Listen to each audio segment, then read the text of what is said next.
Hi friends, இந்த வீடியோவில் ஒரு படம் பார்க்க போகிறோம்.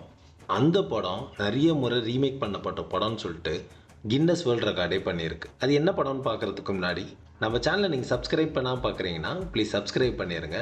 வாங்க வீடியோக்குள்ளே போகலாம். படத்தோட பேர் பெர்ஃபெக்டி ஸ்கோனஷூட்டி. இது ஒரு இட்டாலியன் படம். 2016 ரிலீஸ் ஆயிருக்கு. இதோட ஜானர் காமெடி ட்ராமா. இதோட கதை என்னன்னு பார்த்துக்கிட்டிங்கன்னா, ஒரு 7 ஃப்ரெண்ட்ஸு ஒரு டின்னர் பார்ட்டிக்கு போகிறாங்க, மீட் பண்ணுறாங்க, மீட் பண்ணி பேச ஆரம்பிக்கிறாங்க. அதில் ஈவா அப்படின்ற ஒருத்தவங்க ரிலேஷன்ஷிப் தெரபிஸ்டாக இருக்காங்க. அவங்க என்ன சொல்கிறாங்கன்னா, இந்த கப்புள்ஸ்குள்ளே அவங்க ஃபோனை மாற்றி மாற்றி பார்த்துக்கிட்டாங்க, மெசேஜஸ்லாம் பார்த்துக்கிட்டாங்கன்னா கண்டிப்பாக பிரிஞ்சு போயிடுவாங்க அப்படின்னு சொல்கிறாங்க. இந்த பேச்சு அப்படியே வளர்ந்து அது ஒரு கேமாக மாறி எல்லாரோட ஃபோனையும் டேபிளில் வைக்கிறாங்க. இதுக்கப்புறம் வர மெசேஜஸ் அண்ட் ஃபோன் கால்ஸ் எல்லாத்துமே எல்லாருக்குமே தெரியணும் அப்படின்னு சொல்கிறாங்க. இதுக்கப்புறம் என்னெல்லாம் நடந்துச்சு அப்படின்றது ரொம்ப சுவாரஸ்யமாகவே இருக்கும். ஃபஸ்ட்டு எல்லாருமே கொஞ்சம் ஜாலியாகவே எடுத்துக்கிட்டாலும் போக போக போக விஷயங்கள் சீரியஸ் ஆகுது. அதுக்கப்புறம் எல்லாரோட ரகசியங்களும் வெளியே வர ஆரம்பிக்குது. ஃப்ரெண்ட்ஸு அவங்களோட ஹஸ்பண்ட், ஒய்ஃப், அப்புறம் மற்ற ரிலேஷன்ஷிப் உள்ள துரோகம், பொய், அப்புறம் மறைக்கப்பட்ட உறவுகள், அதாவது அஃபேர்ஸ்லாம் வெளியே தெரிய வருது. இந்த படத்தில் தொடர்ச்சியாக ட்விஸ்ட் அண்ட் டர்ன்ஸ் இருந்துகிட்டே இருக்கும். ரெண்டாவது, ஃப்ரெண்ட்ஸ்குள்ளே எப்படி இருக்கிறாங்க, எப்படிலாம் மாறுறாங்கன்றது ரொம்ப நல்லாவே காமிச்சிருப்பாங்க. ஆனால் இந்த படத்தோட கிளைமேக்ஸ் நிறைய பேருக்கு செட் ஆகலைன்னு சொன்னாங்க. என்ன ஆகும்னா, கிளைமேக்ஸில் இந்த 7 பேருமே அந்த இடத்த விட்டு போகும்போது எப்படி அந்த இடத்துக்கு வந்தாங்களோ அந்த மாதிரி இந்த விஷயம் எதுவுமே நடக்காத மாதிரி திருப்பியும் அந்த இடத்த விட்டு போவாங்க. திருப்பியும் அதே பொய்யான வாழ்க்கையை வாழ்கிற மாதிரி ஆரம்பிப்பாங்க. ஸோ உங்களுக்கு அது பிடிச்சிருக்கா இல்லையன்றதை கமெண்ட் பண்ணுங்கள். இந்த படம் நான் சொன்ன மாதிரி கின்னஸ் வேர்ல்ட் ரெக்கார்ட் பண்ணியிருக்கு.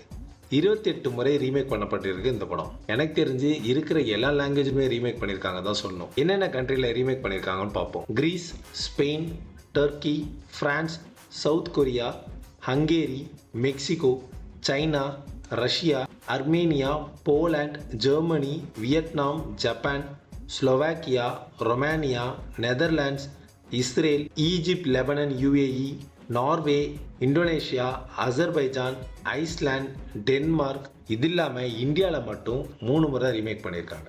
2 முறை மலையாளத்துலேயும் 1 முறை ஹிந்திலையும். ஹிந்தியில் வந்த படம் பேர் கேல் கேல் மெயின்.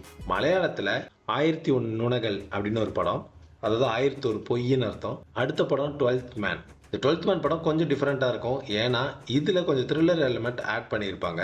இதில் இதே மாதிரி ஃபோன் கால்ஸு, மெசேஜஸ்லாம் வந்ததுக்கப்புறம் ஒரு டெத்து நடந்துடும். அந்த டெத்து எதனால நடந்துச்சு, யார் பண்ணாங்க, அந்த கொலைக்கு யார் காரணம் அப்படின்றத ரொம்ப சூப்பராகவே எடுத்துப்பாங்க. இந்த படத்தை திருஷ்யம், பாபநாசம்லாம் டைரக்ட் பண்ண ஜீத்து ஜோசப் டைரக்ட் பண்ணியிருப்பாரு. ஸோ உங்களுக்கு த்ரில்லர் மூமெண்ட் வேணும்னா கண்டிப்பாக இந்த 12th மேன் படத்தை பாருங்கள். இது ஹாட் ஸ்டாரில் இருக்குது. இதில் மோகன்லால் ஹீரோன்னு நடிச்சிருப்பாரு.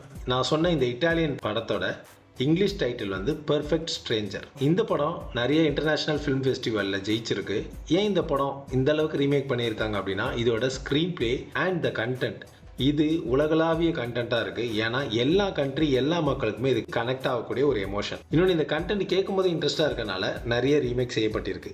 இதில் நிறைய படம் ஸ்ட்ரெயிட் ரீமேக்காக வந்திருக்கும், சிலது இன்ஸ்பயர் ஆகி எடுத்துப்பாங்க. நான் சொன்ன மாதிரி இந்த 12th மேன்லாம் இன்ஸ்பயர் ஆகி எடுத்த படம் தான். ஏன்னா ரீமேக்ன்றது அப்படியே எடுக்கணும் அவசியம் இல்லை. அவங்கவுங்க கலாச்சாரம், அவங்கவுங்களோட சூழலுக்கு ஏற்ற மாதிரி கதையை மாற்றிப்பாங்க. பட் அந்த பேஸ் ஒரே மாதிரி தான் இருக்கும். இந்த படம் அமேசான் பிரைமில் அவைலபிளாக இருக்குது. பட் தமிழ் டப்பிங் இல்லை, இங்கிலீஷ் சப்டைட்டில்ஸோட இருக்குது. பார்க்கணும்னு நினச்சிங்கன்னா கண்டிப்பாக இந்த படத்தை பாருங்கள். உங்களுக்கு போரே அடிக்காது, அவ்வளோ இன்ட்ரெஸ்ட்டாக இருக்கும். இந்த படத்துக்கு IMDb கொடுத்துருக்கு ரேட்டிங் 7.7. நெக்ஸ்ட் வீடியோவில் பார்க்கலாம். Bye by.